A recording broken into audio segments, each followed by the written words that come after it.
제23장.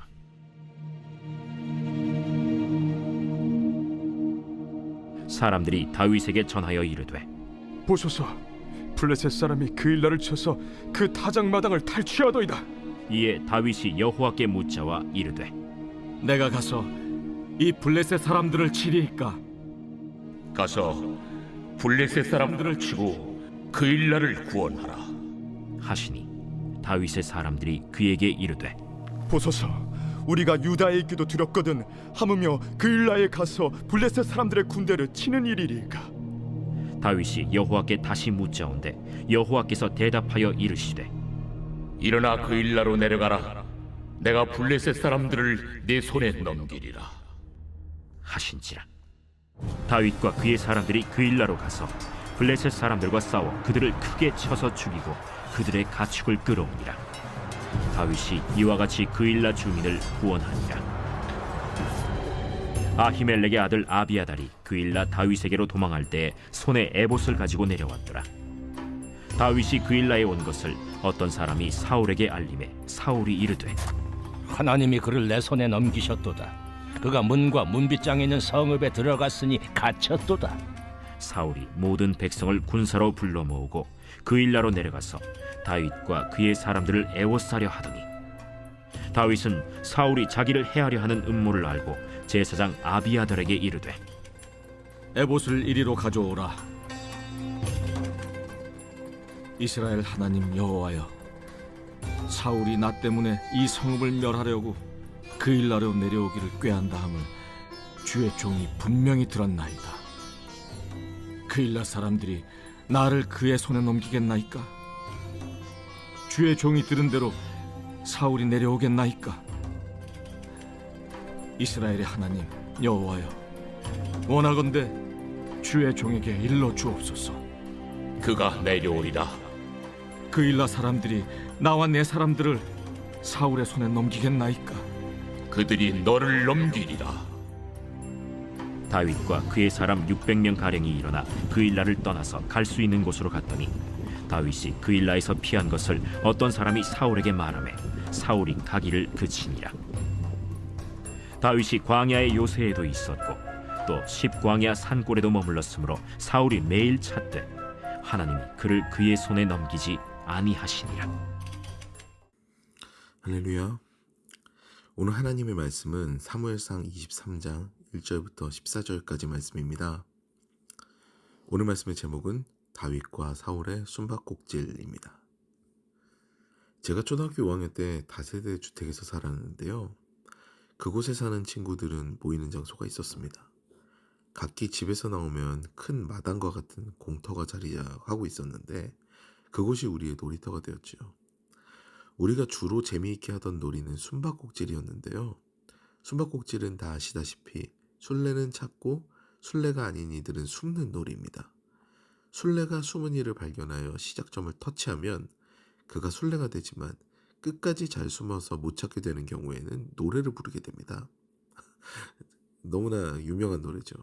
못 찾겠다 꾀꼬리 춤을 추며 나와라, 뭐 이런 식으로 노래를 부르면 막 춤을 추면서 숨은 곳에서 나옵니다. 술래가 정말 못 찾겠어서 약이 올라 노래를 부를 때에는 힘든 요구를 할 때도 있습니다.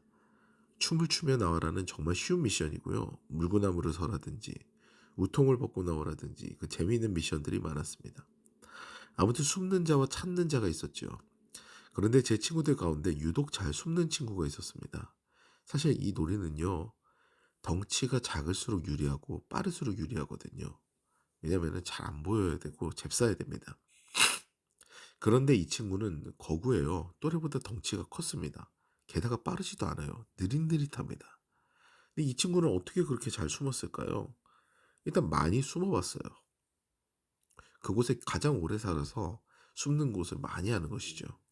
게다가 사교성이 좋아서 형들하고도 친하게 지냈습니다. 형들이 자신의 노하우를 전수해주는 거죠. 그래서 숨바꼭질뿐만 아니라 다른 놀이도 곧 잘했습니다. 약이 오를 정도로 잘했죠. 오늘 본문을 보면 드디어 다윗의 킹스로드, 왕의 길이 시작이 됩니다. 그는 자신을 죽이려는 사울을 피해 이리저리 도망자의 신세가 되죠. 하지만 이 가운데서 그는 자신을 따르는 이들과 함께 하게 됩니다. 지도자의 삶이 시작이 된 거죠. 도망자이자 지도자인 다윗은요, 사실 상당히 위험한 상황입니다. 잘 보세요. 도망은 혼자 다녀야 편합니다. 그런데 이미 지도자가 되어 따르는 백성들이 생긴 거예요. 사울에게 발견당할 확률이 굉장히 높아진 거죠. 오늘도 이 위험천만한 상황이 몇 번이나 연출이 됩니다. 먼저 그일라 사건이 등장합니다. 그일라는 헤브론에서 가까운 땅으로요, 블레셋 접경 지역에 위치한 것으로 알려진 곳입니다. 이것은 고지대로 이삭을 타작하기에 용이한 곳이었죠. 이스라엘에서 알곡과 쭉정이를 고르는 방법은 굉장히 간단합니다. 바람이 부는 날에 공중에 이삭을 던지면 쭉정이는 날아가고 알곡만 떨어지거든요. 이것이 이스라엘의 타작 방법인데요. 이것을 행하기 위해 넓은 타작 마당을 가지고 있었던 곳이 그일라인 것입니다. 그런데 블레셋이 그곳에 쳐들어온 거죠. 일단 그곳은 타작 마당이기 때문에 블레셋이 탈취할 그런 곡식들이 있었습니다. 게다가 타작마당이 있는 곳은요, 전투력보다는 노동력이 있는 곳이에요. 힘없는 농부들이 있는 곳이니 그곳에서 양식을 탈취하려는 블레셋의 간교한 계책이 있었던 거죠. 이 상황을 맞이한 다윗은 고민합니다. 그리고 그는 하나님의 사람답게 하나님께 묻지요. 만약 그가 그일라를 구원한다면 그의 행적이 노출되어 정적인 사울이 알게 될 확률이 굉장히 높았거든요. 그런데 하나님의 말씀은 그일라를 구원하라는 것이었습니다. 이에 다윗은 부하들의 반대에도 불구하고 지체하지 않고 그일라를 구원합니다. 그래서 당연히 다윗의 행적이 다 노출되어서요, 누군가가 사울에게 이 사실을 알려버립니다. 이제는 사울이 또다시 다윗을 죽이려 군대를 일으키게 되죠. 그런데 이 상황에서 다윗은 또 하나님께 여쭙습니다. 하나님께서는 이 모든 것들에 다윗에게 신실하게 대답하시고 인도하시는데요. 다윗은 무려 600명이나 되는 부하들과 함께 도망 다니는데 사울이 결코 찾을 수가 없습니다. 마치 숨바꼭질을 잘했던 그 덩치 큰 친구랑 같아요. 정말 찾을 수가 없어요. 오늘 본문의 마지막 절을 보면은 그 이유가 등장하죠. 다윗이 광야의 요새에도 있었고 또 10광야 산골에도 머물렀으므로 사울이 매일 찾되 하나님이 그를 그의 손에 넘기지 아니하시니라. 아멘. 하나님께서 못 찾게 하시는 거죠. 형들이 그렇게 노하우를 전수해줘서, 그래서 그 노하우로 말미암아 너무 잘 숨었던 그 덩치 큰 친구랑 같이 그렇게 하나님께서 지키시니까, 모든 걸 잘 아시는 하나님께서 인도하시니까 다윗은 행적이 비록 노출됐을지라도 사울에게 붙잡히지 않는 것이죠. 결국 인생의 답은 주님께 있었던 것입니다. 이에 스스로를 의지한 사울과 달리요, 하나님을 의지한 다윗은요, 늘 인도하심에 따라 안전함을 누리게 된 것이죠.